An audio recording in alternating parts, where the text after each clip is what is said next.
नीमच नगर पालिका द्वारा शहर के कई क्षेत्रों में विकास कार्य कराए जा रहे हैं, लेकिन अब ये विकास की तस्वीरें जो हैं उन गरीब क्षेत्रों में भी बदलती हुई दिखाई दे रही है, जहां के लोग जो है सालों से मूलभूत सुविधाओं के अभाव में जीवन जी रहे हैं। इसी को लेकर अटल बस्ती में भी निर्माण कार्यों का जायजा लेने के लिए आज नगर पालिका अध्यक्ष स्वाति चोपड़ा पहुंची। और बता दें कि वार्ड में 35 की अटल बस्ती में सीसी रोड और नाली निर्माण कार्य तेजी से चल रहा है।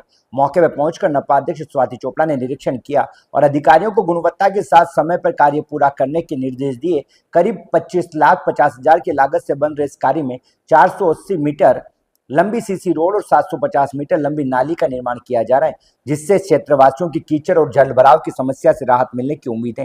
निरीक्षण के दौरान स्थानीय नागरिकों ने भी अपनी समस्याएं रखी, जिस पर नपा अध्यक्ष ने त्वरित समाधान का भरोसा दिया। साथ ही उन्होंने कहा कि नगर के हर वार्ड में मूलभूत सुविधाओं को प्राथमिकता दी जा रही है। वहीं क्षेत्रवासियों ने भी विकास कार्यों पर संतोष जताते हुए नगर पालिका अध्यक्ष का स्वागत किया, उनका आभार व्यक्त किया। लोगों का कहना है कि इन कार्यों से उनकी रोजमर्रा की समस्याएं अब काफी हद तक दूर हो जाएगी। देखिए, ज़िंदगी का सबसे सुकून देने वाला पल मेरा आज का रहा। ये रोड जब मैं पहली बार यहाँ आई थी, यहाँ कीचड़ था और ये बच्चे गंदगी में खेल रहे थे और मन में उस टाइम बहुत दुख हुआ था। बहुत ज़्यादा पीड़ा का अनुभव किया था कि जो नरकीय जीवन ये जीने को मजबूर थे अटल बस्ती में। तो आज खुशी है कि यहाँ पर सीसी रोड बन गए हैं, नालियाँ बन रही है, पानी की व्यवस्था करवाई गई है, शौचालय हमने बनाया है।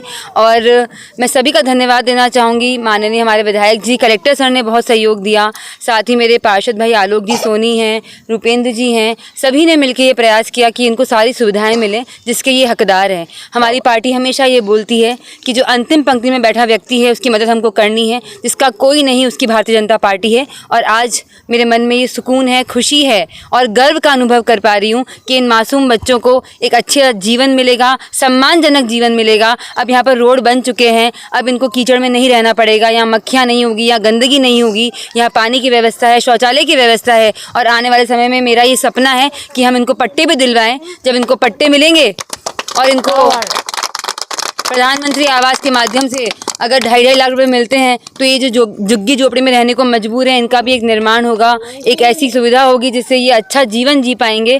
और अगर हम किसी ज़िंदगी को बदलते हैं तो मुझे लगता है कि उससे अच्छा सद्मार्ग सदकर्म हो नहीं सकता।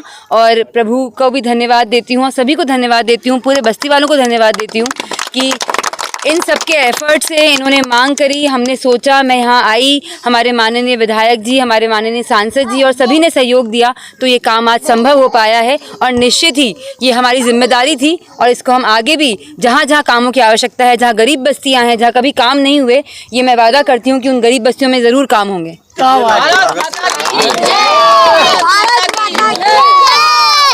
25 लाख की लागत है, लगभग 25,50,000 की लागत है और 480 मीटर की लंबाई के यहाँ पर जो 4-5 गलियाँ रोड बने हैं सीसी के, और 750 मीटर की नाली भी यहाँ बना रहे हैं हम, ताकि जो पानी है वो इनके घरों में ना जाए। और वो एक ड्रेनेज की व्यवस्था यहाँ पर की गई है।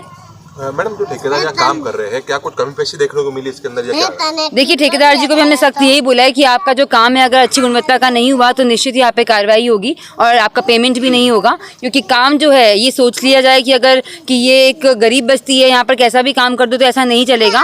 यहाँ और अच्छा काम होना चाहिए, क्योंकि यहाँ पर पहली बार काम हो रहा है इतिहास में, और आने वाले समय में पता नहीं कब वापस काम हो पाएगा। तो हमारा जो कार्यकाल है ये मुझे लगता है कि आज सफल हो गया, क्योंकि हमने गरीब बस्तियों में इतने सारे जो काम किए हैं वो मुझे लगता है कि ज़िंदगी भर जो है हमें याद रहेंगे और ये काम हमेशा अच्छा रहे, इसकी जिम्मेदारी ठेकेदार की रहेगी।